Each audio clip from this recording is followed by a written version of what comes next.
조부모와 손자의 관계가 좋은 이유, 조부모와 손자의 관계가 좋은 이유라는 제목으로 하나님 말씀 증거하도록 하겠습니다. 오늘은 관계에 대해서 한번 말씀을 드리도록 하겠습니다. 이렇게 선교를 가거나 또 사역을 하거나 또 뭐 심지어 우리 교회에서 예배를 드릴 때도 이 관계만큼 중요한 건 없다고 생각합니다. 사람들이 직장에서도 불행을 느낄 때가 언제냐? 뭐 월급이 적다 이런 거 1등인 줄 알았더니 아니고 관계가 깨졌을 때 지옥을 경험한다 그런 얘기들을 합니다. 그러니까 관계가 정말 중요한 것입니다. 우리 선교회 갔을 때 선교에서 은혜를 많이 받았다, 뭐 능력이 있다. 그게 뭐냐면 관계가 좋을 때 그렇습니다. 근데 관계가 깨졌을 때 누구나 다 지옥을 경험하게 되더라는 것입니다. 그리고 하나님께서 우리에게 실력을 기르라 그랬는데 실력이 뭡니까? 관계 속에 들어가는 거예요. 관계 속에 들어가면 성령의 9가지 열매 다 필요하잖아요. 사랑과 희락과 화평과 오래 참음, 자비, 양선, 충성, 온유, 절제. 거기서 관계 속에서 필요 없는 게 어디 있어요? 혼자 있을 때 계속해서 희락, 혼자 있을 때 웃어보세요. 미쳤다 그러지. 그죠? 혼자 있을 때 희락이 있으면 그 미친 거예요. 그죠? 근데 관계 속에서 희락이 있어야죠. 그렇지 않습니까? 오래 참, 혼자 있을 때 오래 참는 게 뭐예요? 병이에요, 병. 근데 관계 속에서 오래 참을 때 그때 그게 능력이 되는 거죠. 그래서 성령의 9가지 열매는 성품이자 곧 관계 속에서 나타나게 되는 것이라는 겁니다. 우리는 완성된 존재가 아닙니다. 성장하는 과정에 있거든요. 그래서 우리는 훌륭해지는 게 아니고 이미 훌륭한 게 아니고 거쳐서 훌륭해지는 존재라는 것입니다. 거쳐서. 저는 요셉에 대해서도 그렇게 생각해요. 요셉이 좋은 사람 아닙니까? 그러니까 처음부터 끝까지 다 좋다라고 생각을 해요. 그러니까 성경 말씀 이해를 못하는 거예요. 아브라함이 좋다고 생각하니까 처음부터 나중까지 다 좋다고만 생각을 해요. 그의 성장 과정을 봐야 되는데 우리 요셉도 이때 이제 시작 아닙니까? 시작할 때 이때는 미숙하다고 봐야죠. 이렇게 미숙한 것들을 하나님께서 어떻게 다듬어 가시는가. 처음에는 관계가 안 좋았잖아요. 형들이 요셉을 싫어한 게 그냥 형들이 나쁜 놈들이기 때문에 싫어했다 이렇게만 얘기할 수는 없잖아요. 뭔가 요셉에도 문제가 있었겠죠. 물론 형들에게 더 큰 문제가 있었겠지만 서로가 각자의 문제를 가지고 이렇게 다듬어 나갈 때 그때 성장이 있게 된다는 것입니다. 오늘 요셉이 이 관계 속에 약점이 있다는 걸 보고 배워야겠죠. 하나님께서 시간을 두고 그를 성장시키셨다는 것입니다. 우리 인생도 그래요. 막 일사천리로 직선으로 막 나가면 좋겠죠. 근데 하나님께서 우리를 이렇게 슬로우 다운 시킬 때가 있어요. 우리 자동차 타고 다닐 때 보면은 그런 게 있죠. 스피드 범프라는 게 있죠. 이렇게 뭐 튀어나온 거, 그죠? 그 우리나라는 참 헷갈려요. 진짜도 있고 가짜도 있어요. 그래서 가짜를 속도를 줄였다가 가짜 안에 그러면 열이 확 올라와서 저것도 가짜일 거야 하다가 공중에 나를 뻔해서 제가 미착이 다 뜯어진 적도 한번 있었고 그랬거든요. 어쨌든 간에 스피드 범프가 있는 이유는 뭐냐? 속도 줄여야 된다는 거예요. 위험하기 때문에. 그래서 이게 사인입니다. 우리 인생 가운데 이렇게 덜커덩 하는 일이 벌어진다 그러면 화를 낼 일이 아니라 하나님께서 우리에게 속도를 줄여라. 그래야 사고 예방이 된다. 그래야 회복이 된다. 그런 뜻이라는 것입니다. 그래서 여러분들 인간관계 속에서 내가 이렇게 무리하게 행했을 때 상대방의 반응이 안 좋아요. 그러면 교회가 왜 이렇게 냉랭해? 그러지 말고 관계가 안 좋은 것도 내 자신에게 유익을 삼으려고 그러면 내게 문제가 있구나. 하나님께서 이거를 시정하는 계기로 삼는 것이구나. 그래서 그것을 반성의 의미로 받아들이고 또 하나님의 메시지로 받아들인다 그러면 그 성장하는 과정이 될 수도 있다는 것입니다. 함부로 분노하거나 신경질 내지 마십시오. 다 이유가 있기 때문에 그런 거다. 그래서 스피드 범프 같이 우리가 받아들인다 그러면 우리 승리할 수 있다고 생각을 합니다. 좋은 관계 맺기 위해서 필요한 게 뭐냐? 이제 우리 교회 단계에서 이게 굉장히 중요할 것 같아요. 좋은 관계. 첫 번째는 그 비판적인 태도를 버리라는 거예요. 그리고 상대방의 약점만이 아니라 이게 다크 사이드가 아니라 브라이트 사이드를 보고 말할 수 있는 그런 능력을 길러야 된다는 것입니다. 요셉이 그랬던 것 같아요. 특별히 2절에 보니까 뒷부분에 그가 그들의 잘못을 아버지에게 말하더라. 고자질했다 그런 뜻이죠. 그러니까 우리는 그러잖아요. 우리가 없는 얘기 하느냐. 요셉도 그랬을 거예요. 없는 얘기 아니고 다 있는 얘기 했을 거예요. 그죠? 보고. 그러나 여러분 잘못을 볼 수 있습니다. 보는 거에 할 수 없죠. 우리 눈이 있는 거 어떻게 해요? 눈을 뽑을 수도 없고. 잘못을 볼 수 있죠. 그러나 떠들고 다니는 거, 나불대는 거하고는 다르죠. 제가 나불대다가 일부러 말하는 거예요. 나불대는 거하고 다르죠. 본 거 다 말할 거예요? 우리는 예수 그리스도의 십자가의 능력 이런 거 보고 말하지 않으면서 전달할 때 과묵하면서 나 진짜 한번 묻고 싶어요. 이렇게 전달을 그렇게 과묵해? 저는 뭐 샤이한 사람이기 때문에 부끄러운 사람이기 때문에 그건 노골적으로 말을 못해요. 그래서 왜 남 고자질할 때는 이렇게 말을 잘해? 그죠? 증거할 때 말을 잘해야죠. 사람이 두 가지가 있는 것 같아요. 십자가와 그 보고 들은 것을 증거할 때 담대한 사람이 있고 남의 허물을 볼 때 말하지 않는 사람이 있는 반면에 증거하라는 복음 증거하지 아니하고 하지 말라는 고자질, 하지 말라는 나쁜 것들 자꾸만 전하는 사람이 있습니다. 제가 이번에도 뭐 여러 사람들과 대화 나눌 때 그런 얘기를 했던 것 같아요. 이제 아는 게 많아졌거든요. 이렇게 많은 사역을 하다 보면 아는 게 많아졌어요. 제가 마지막 부탁한 게 그거였어요. 말하지 마십시오. 그죠? 아무리 격려도 하지 마십시오. 그걸로 조언도 하지 마십시오. 왜냐하면 그 관계가 좋아지기 이전에는 조언이 조언되지 못해요. 그냥 모르는 척 하십시오. 저도 모르고 모르는 척하는 게 얼마나 많은데요. 실제로 잊어버리는 게 얼마나 많은데요. 그거 다루어 가지고 해결되는 문제보다도 문제가 이게 더 커지는 경우가 더 많이 있다라는 것입니다. 근데 요새는 그걸 몰랐죠. 형들이 자기 눈에 볼 때 이게 율법적인 시각인지 잘못하거든요. 그래서 잘못한 모든 것들을 어떤 때 정의감일 수도 있어요. 아버지한테 일일이 다 얘기한 거예요. 여기 그 잘못을 아버지에게 알렸도다 할 때 NIV 보니까 bad report, 나쁜 리포트만 올린 거예요. 그죠? 리포트 써가지고 올린 거죠. bad report. 그죠? 그러니까 헐뜯는 거죠. 비방한다. 비방과 헐뜯음이 딴 게 아닙니다. 있는 그대로의 모습을 얘기하고 다닌다는 거예요. 그러니까 문제가 되는 거죠. 여러분 이런 것들 계속 하다 보면요, 이것도 은사가 돼버려가지고 자기 은사인 줄 알아요. 나는 뭐 비판하는 은사가 있어, 약점을 보는 은사가 있어. 맨날 그 이상한 눈 해가지고 맨날 그런 것만 보고 있는 거, 그건 눈이 병든 거지 은사가 아니라는 것입니다. 왜 그런 것만 보여요? 그 이런 얘기 들어보셨어요? 동물 박제사 이야기인데, 박제, 동물 이렇게 죽은 동물 이렇게 박제 만드는 거 있죠? 이렇게 딱딱하게 만드는 거. 근데 그 중에서도 잘하는 사람과 못하는 사람이 있잖아요. 근데 좀 인기가 좋고 잘한다 그러는 좀 훌륭한 박제사가 있었는데 경쟁자들이 이제 속상한 거예요. 그래서 어떻게 하면 이제 저거 헐뜯을까, 비판할까. 그래서 그 훌륭한 인기 좋은 그 박제사가 해놓은 박제물을 보고 있는데 이렇게 지하실에 있어서 유리창으로 본 거예요. 그래서 이제 둘이서 이제 비판하는 거죠. bad report, 헐뜯는 거예요. 저걸 박제라고 했느냐, 그죠? 저거 문제가 있다. 눈과 눈 사이가 너무 길다. 뭐 눈알이 왜 저러느냐, 부자연스럽다. 그죠? 저거 뭐 털이 저거 가짜같이 보이지 않느냐. 저렇게 하면 안 되는 거고 간격에 문제가 있고 막 이렇게 투덜투덜했다는 거예요. 근데 갑자기 보니까 그 새 한 마리가 눈을 깜빡이더라는 거예요.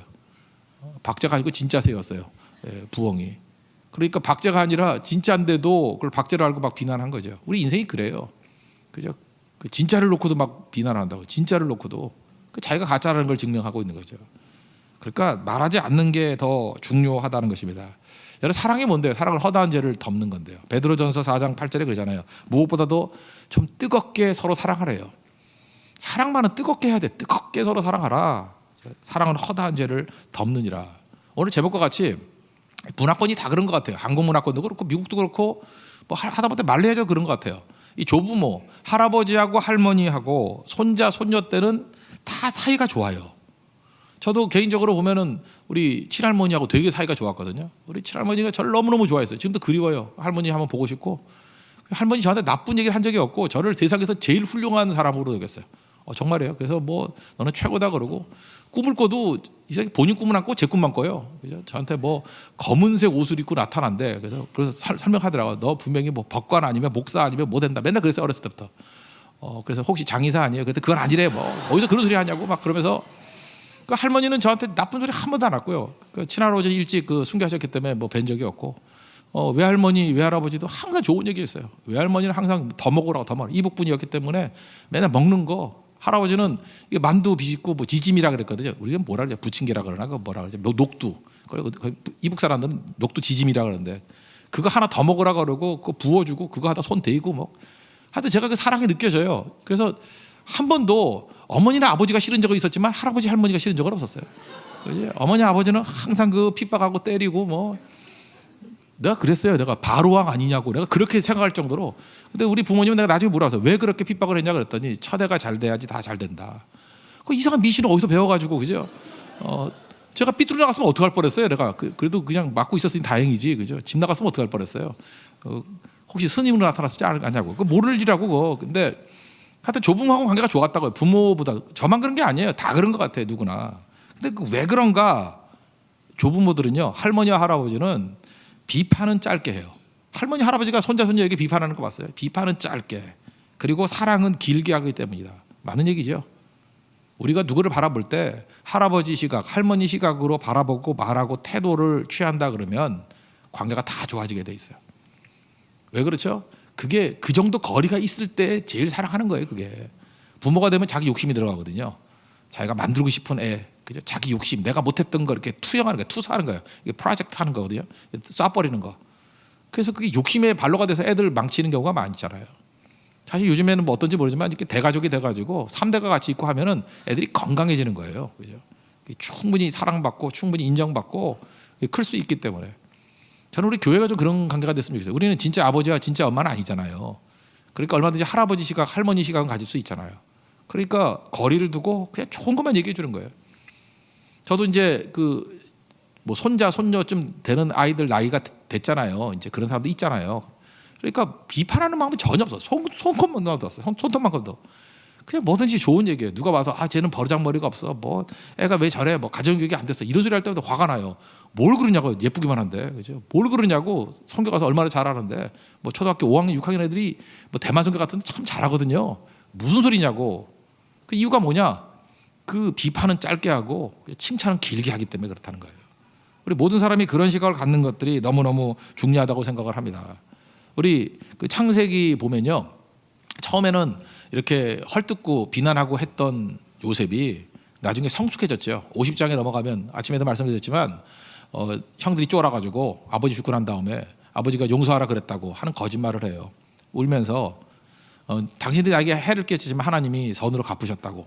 그래서 합력하여 선을 이룬다라는 말씀, 그 로마서 8장 28절의 말씀이 똑같이 구약의 50장 20절에 나오죠. 그리고 그 다음 절에 뭐라고 얘기를 해요? 두려워하지 말라고. 내가 당신과 당신의 자녀들을 기르리이다. 그리고 간곡한 말로, 간곡한 말, spoke kindly to them. 간곡한 말로, 친절한 말로 그들을 위로했다 그러죠. 보세요, 달라졌잖아요. 할아버지 시각, 할머니 시각으로 돌볼 줄 아는, 이게 할아버지 할머니의 시각으로 말했다 그런 뜻이거든요. 그게 필요하다는 것입니다. 그래서 여러분들 문제가 되는 건 뭐냐면 결국은 내 문제죠. 다른 사람들이 뭐 내가 비판하려고 해서 하는 게 아니라 저 꼴을 놓고 어떻게 볼 수 있냐, 그게 아니고 그 눈이 병든 거예요. 그 태도가 병든 거라고. 그래서 우리가 아직도 젊었지만 할아버지 할머니 되십시오. 손자를 바라보는 눈, 손녀를 바라보는 눈으로 말한다 그러면 최고가 될 수 있다는 거예요. 왜 우리가 비판이 무섭냐면 무너뜨리는 건 순간이에요. 그 뭐라 그러죠? 그거 미국 같은 데 보면 레고 있죠. 레고로 뭐 성도 만들고 그래요. 레고로 뭐 자동차도 만들고 진짜 레고 막 꽂아가지고 뭐 돈이 얼마 드는지 모르지만, 그리고 또 도미노라는 거 있죠. 이렇게 세워놓고 막 이렇게 넘어뜨리는 거. 여러분 그 만약에 우리 교회 이거 본당 전체를 해가지고 그 레고 같은 거 넘어뜨리는 걸로 도미노를 만든다고 생각해요. 뺑뺑뺑 돌아가지고 다. 그 아마 많은 성도들이 그죠? 이거 제가 볼 때 뭐 한 하루 종일 24시간은 세워야지 이거 다 세울 수 있을 거예요. 그죠? 근데 그거 넘어뜨리면 얼마 걸리겠어요? 하나 딱 도미노 넘어지지. 그거 뭐 기껏해 다 돌라 그러면 뭐 길어야 2분, 3분? 인생이 그렇다고요. 세우는 자 되십시오. 세우는 건 힘든 일이고 오랜 시간이 걸리는 일이고 살리는 일을 하십시오. 살리는 건 어려운 일이에요. 병든 사람 살리는 게 얼마나 어렵습니까? 병원에서도 뭐 의사분들이 뛰어다니면서 난리 쳐야지 죽어가는 생명 하나 살리는 거 아니에요? 하나 살리기 위해서 여러 사람들이 잠 못 자가면서 총력을 다해서 살려내는 거 아니에요? 살리는 게 그것도 살 수 있다라는 보장도 없고. 죽이는 거 간단하죠. 몰아놓고 폭탄 하나 던지면 수백 명 죽이는 거 순식간이에요. 어려운 게 살리는 겁니다. 세우는 거예요. 우리의 태도가, 우리가 하나님 앞에서 은혜 받고 살림 받았잖아요. 살리는 자 되십시오. 내 말이 죽는 데는 절대 쓰지 않기를 원합니다. 정말요. 우리가 글이 절대 죽는 데는 쓰임 받지 않기를 원합니다. 그럴 때 살리니까 주변의 관계가 좋아지겠죠. 살아난 사람들이 내 주변에 능력으로 서 있게 된다는 것입니다. 우리도 밝은 모습들 바라보고 할아버지 할머니 시각에서 말할 줄 아는 우리 믿음의 종 되기를 바랍니다. 또 한 가지, 두 번째로 이 관계가 좋아지기 위해서 필요한 건 뭐냐 하면은 겸손함이에요. 자기 자신을 낮추는 거. 여기 보니까 아버지가 편애했죠. 이거는 뭐 자기 잘못은 아니죠. 아버지가 편애해가지고 채색 옷을 입혔다라고 얘기합니다. 이게 특권이죠. 아니 애가 지금 12명 있는데 그 한 해만 그렇게 잘해주면 되나요? 그죠? 뭐 이런 거하고 똑같은 거죠. 보통 아이들은 이마트에서 그죠? 뭐 9,900원짜리 그런 거 입혀요. 이마트에 사니까 알아요. 9,900원. 그런데 그 요셉한테만 그죠? 백화점 거기 명품 가가지고 아르마니 뭐 25만 원짜리 그런 거 입혀요. 그러면 이게 정상이 아니죠. 그 아버지도 제정신이 아닌 거예요. 이렇게 하면 그 아들이 제대로 살 수 있겠어요? 한 가족끼리? 그럼 이래요. 아버지가 채색 옷을 입혔다. 원래 채색 옷이라는 것은 뭐 주석 같은 데 보니까 이거는 그 상속자의 옷이다 이런 얘기도 있어요. 그러니까 아들이 12명이 있는데 11번째 아들에게 내가 너 상속자로 삼겠다. 그런 의미도 있대요. 만약 그런 의미라 그러면 너 상속자야. 그리고 채색 옷을 입혀놓으면 그 애가 살아남겠냐고요. 만약에 여러분들에게 뭐 어떤 분들이 채색 옷을 입혔다 그러면 절대 입고 있지 마십시오. 그 죽음의 옷이에요. 그거 입고 있다가 제명에 못 살아요. 그리고 그 조선 시대 때도 이성계의 그 부인이 둘이 있었잖아요.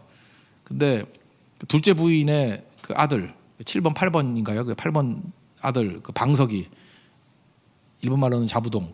걔가 그 후계자를 삼으려고 그랬잖아요. 그랬더니 그 왕자의 난이 일어나 가지고 죽여버리죠. 그죠? 1차 왕자의 난이 그거 아니에요. 그 방석이 죽이는 사건. 그러니까 그 방석이한테 세자의 옷을 입힌 것은 죽음의 옷이에요. 그게 채색 옷이거든요. 우리에게도 마찬가지입니다. 어떤 때는 내게 걸맞지 않은 옷이 있어요. 그래서 이렇게 채색 옷을 입혀주면 그 잘난 척하고 입고 다니면 제명에 못 삽니다. 그러니까 우리가 항상 가져야 될 게 뭐냐 하면은 좀 겸손한 옷을 입어야 돼. 벗어 내려놔야 되고. 뭐 이건 참 조심스러운 얘기지만 자기가 받아야 될 대우보다 좀 덜 받는 게 좋아요. 그리고 뭐 이렇게 돈이 좀 있다 할지라도 자기가 돈 있는 것보다 좀 약간 좀 낮춰서 사는 게 좋아요. 채색 옷 입고 다니는 건 죽음의 옷이라니까요. 방석이의 옷이에요. 그거 화살 맞을 옷이에요. 그거 구덩이에 던져질 옷이라고. 그것 때문에 관계가 다 깨져버려요. 아니 옷 입어가지고 관계가 깨진다 그러면 기꺼이 벗을 수 있어야 되는 거 아니겠습니까? 그런 모습이 있어야죠. 나를 세우려고 하는 것들 때문에 관계가 깨진다 그러면 나를 죽이는 것도 할 수 있어야죠. 그게 정말로 중요하다라는 것입니다. 채색 옷의 대가가 크다. 한번 곰곰이 생각해 보세요. 내가 관계가 깨졌던 많은 일들을 보면은 내가 잘못한 게 뭐가 있어. 뭐 이런 거지요. 근데 잘 보면 나의 채색 옷 때문에 그게 깨졌을 수도 있다고요. 나는 뭐 자연스럽게 얘기했는데 그 채색 옷이 나를 굉장히 어렵게 만드는 거예요. 그죠? 그런 것들을 잘 볼 줄 알아야 되는 것입니다. 겸손만큼 중요한 게 없어요.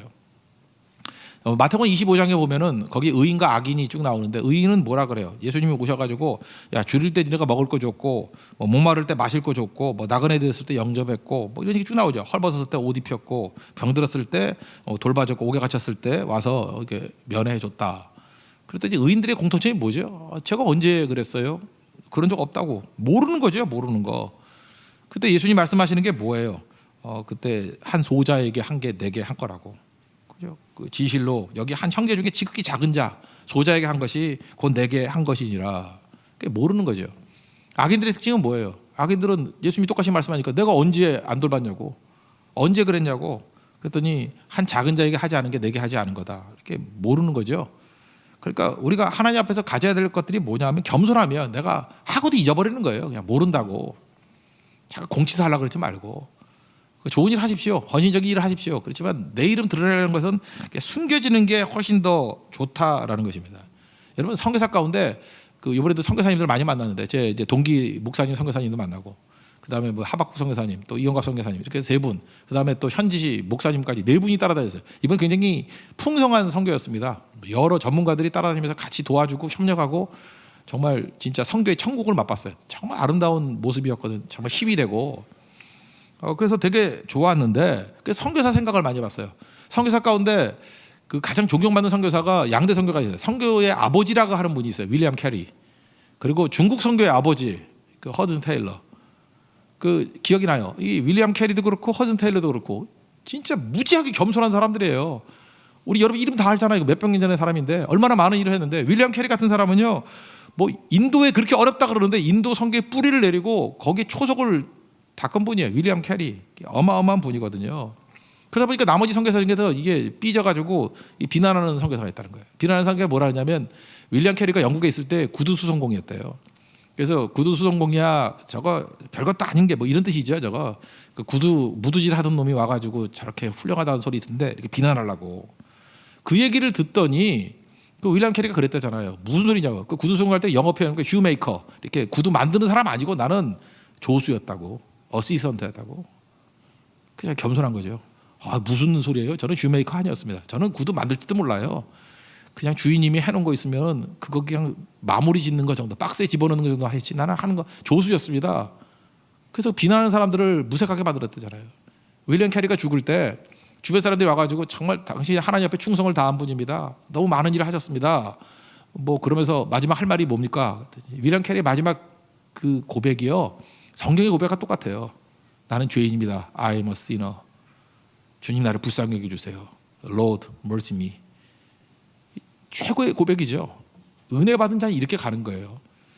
저는 저를 비롯해서 우리 모든 성도들이 이런 겸손한 모습이 있기를 원합니다. 죽도록 충성하고 내가 뭐 한 게 없는 거예요. 그냥 다 잊어버리고 하나님의 은혜였습니다. 뭐 남길 말이 있습니까? 그러면 죄인이죠.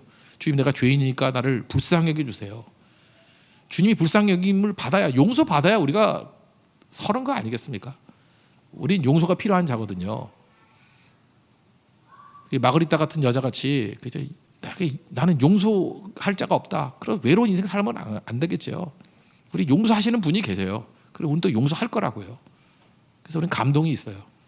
이 모습이 우리의 모습이 돼야 된다는 것입니다. 허든 테일러도 마찬가지예요. 전부 다 그 외곽 해안선에서만 복음을 진 거였거든요. 그래서 내지선교회, 중국 내지선교회 차이나 인랜드 미션 CIM 만들었어요. 그게 지금 OMF의 전신이죠. 그거 만들어 가지고 가서 정말 무지하게 열심히 했는데 사람들이 그랬다고요. 그죠? 당신은 이렇게 겸손한데 정말 주변 사람이 그런 거야. 너무너무 겸손한데 그렇게 겸손한 비결이 뭡니까? 그럴 때 그렇게 얘기했대요. 제가 뭐 교만할 게 있습니까? 그래서 아예 그냥 대화가 안 되더래요. 뭐 겸손한 게 아니라 제가 뭐 교만할 게 있어요? 한 게 없는데. 그래서 더 대화가 안 됐대요. 그래서 대화가 안 된 게, 이 인터뷰가 안 된 게 그게 기사가 된 거예요. 그 얘기는 겸손에 가서 얘기하니까 내가 교만할 게 뭐가 있냐고 해서 한마디도 진전이 안 되더라. 그게 겸손 아닌가? 그게 허슨 테일러의 마지막 고백이라는 거예요. 우리 잘 보세요. 문제가 뭐냐 하면은 이게 그 변하지 않는 그죠? 헛된 마음 버리고 두 손 들고 찬양합니다. 나오잖아요. 헛된 마음 버리고. 우리 헛된 마음이 뭐냐면 자기를 너무 높게 평가하는 거. 이 조기성공 좋은 거 아니에요. 자기를 과대평가하는 거. 그때부터 문제가 되는 거죠. 하나님 앞에 우리 겸손보다 좋은 것은 없습니다.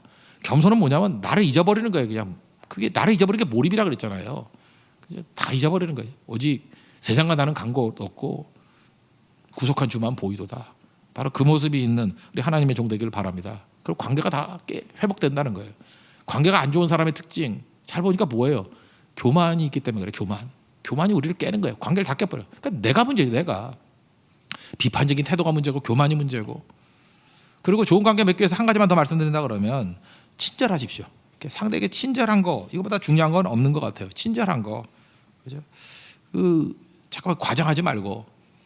이거 좀 어떻게 생각하는지 모르지만 여기 꿈 두 개 꾸는 게 나오잖아요. 첫 번째 꿈에 이해해요. 뭐 곡식단이 절한다. 뭐 그래요. 그래 뭐 11명의 형제들이 절했다. 11명이라고 나오잖아요. 11개. 그다음에 해와 달과 11별이라 그러잖아요. 이거는 뭐 저는 이렇게 생각해요.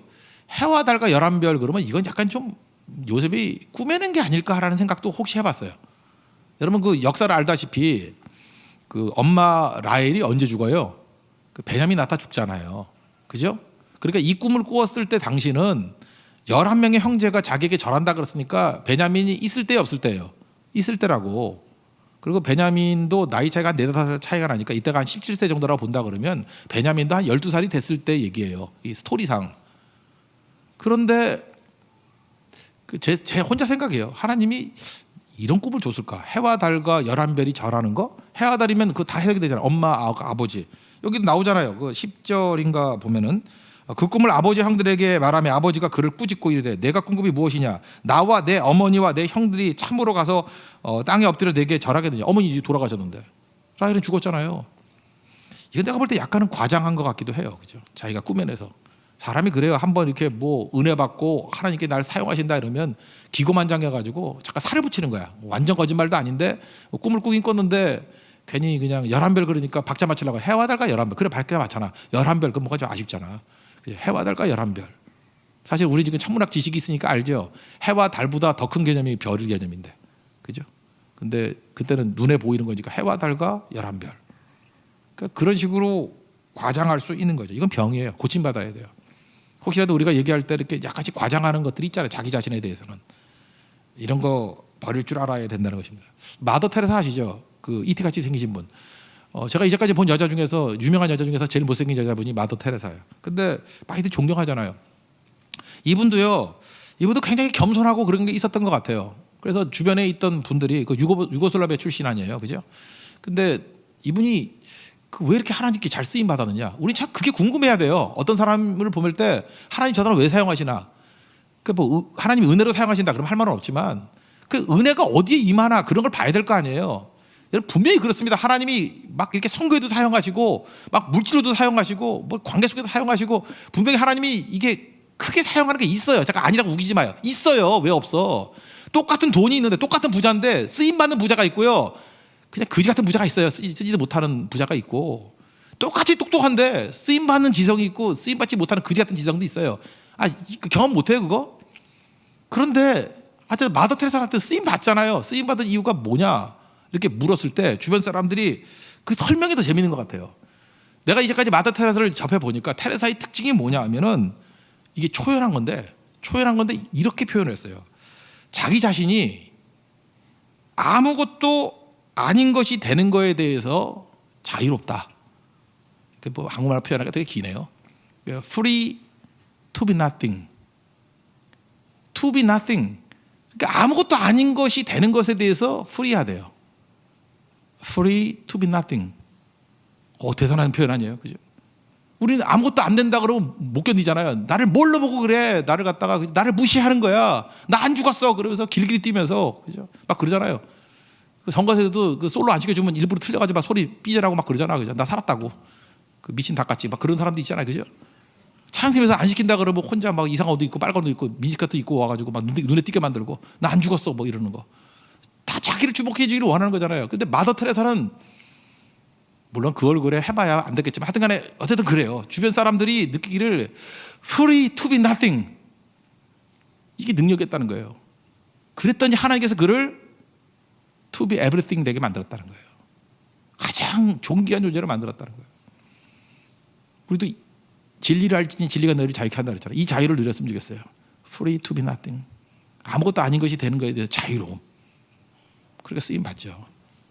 이게 하나님 앞에서 능력이 된다는 것입니다. 여러분 이게 하나님 앞에 이런 모습으로 서는 우리 거룩한 종 되기를 바랍니다. 그때 우리가 무슨 일을 하든지 잘 쓰임 받을 수 있다고 생각합니다. 결국은 뭐예요?